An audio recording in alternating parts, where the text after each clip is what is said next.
Hey everybody, it's Chris back with another review for the Blue Collar Beer Gourmet. Today's sort of a special occasion because I'm doing my birthday beer. This is a beer that I've seen many times on shelves and on Instagram and on Tumblr, and yeah, I always thought I'd like to try it. Then 2018 became the year of the brown ale for me, so it became even more apparent that should try it. And then by the time my birthday rolled around, I thought, okay, this is it. So it's a little more than I normally spend for a beer, but the Brown Note Brown Ale from uh, Against the Grain Brewery, they are in Louisville, Kentucky. This pint can cost me $3.39. Normally it would be $3.99, but I had a coupon. It has 50, or I'm sorry, 5.0 ABV. That would be quite an ABV if it had 50. 5.0 ABV, and according to Untappd, it has 20 IBUs. This is 5 months prior to the Best Buy date, so I've got plenty of time on this one. It should be fairly fresh. Stats on this are that 23 of my friends gave it a cumulative score of 3.85. 29,000 of us have given it a cumulative score of 3.67. This was first reviewed on Beer Advocate on the 23rd of April, 2012. So far, 437 reviews have given it a cumulative score of 3.77, which on Beer Advocate's scale is very good. And Rate Beer, it has a score amongst 241 rankings, a cumulative score of 3.49. So it does well across the board pretty much. So I'm just seeing some schmutz on this can. Maybe I should have cleaned it off before I brought it out. The other thing about this is that I will show you right here, 48 degrees, drink from the can.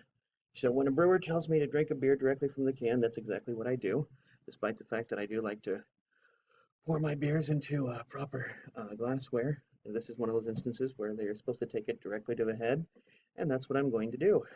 So there you have it. And as I said, yes, $4 is more than I normally spend for a beer, even a pint beer. But this is a birthday beer, so happy birthday to me. Last year on my birthday, I was laying in a hospital bed waiting to be taken into surgery for my quadruple bypass. So, you know, as they say, life is what happens to you while you're making other plans. So, I'm going to dig into this. Cheers. Happy birthday to me.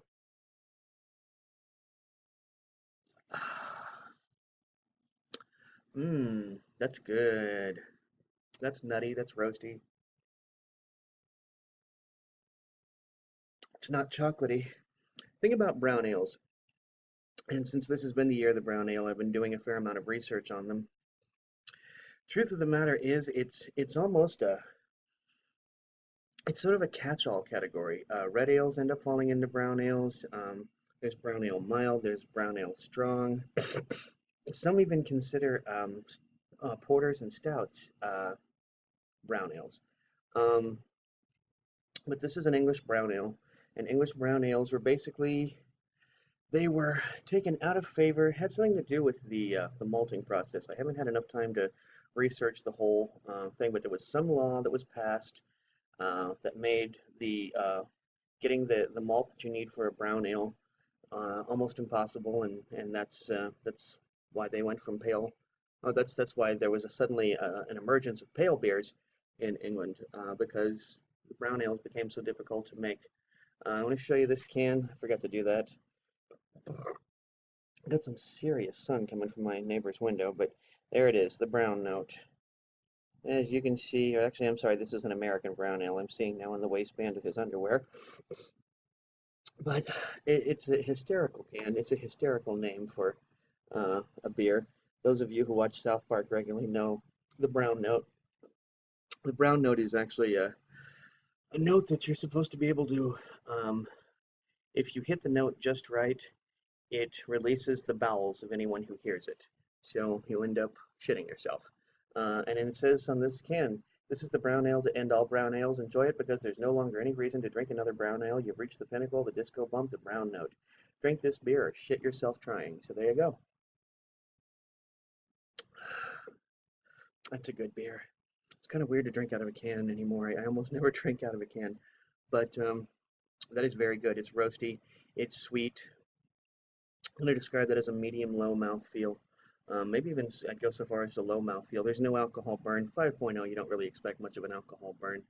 The aftertaste is very nutty, and the original taste is very roasty. But the two flavors that normally get associated with brown, I do not taste. I don't taste coffee and I don't taste chocolate. And you know what? Frankly, that's good. I like the idea. When I got into brown ales, I wanted brown ales because I didn't want chocolate stout or um, coffee porters or what have you. I wanted to get into brown ales, and so this is a great birthday beer. This is a great brown ale, and I'm going to recommend this highly, even though it's $4 for a pint can, which is not normally in price range. But as I've said before, and I'll say again, with any hobby, whether it's beer or stamps or anything at all, sometimes you're going to have to spend a little bit more money than you normally do. It just happens if you want the good stuff. So, until next time, drink good beer. Don't break the bank doing it. Don't forget to put a happy birthday comment in the YouTube section, and don't forget to follow me on Facebook and Instagram. Until next time, everybody. Cheers. Don't drink good beer. Don't break the bank doing it.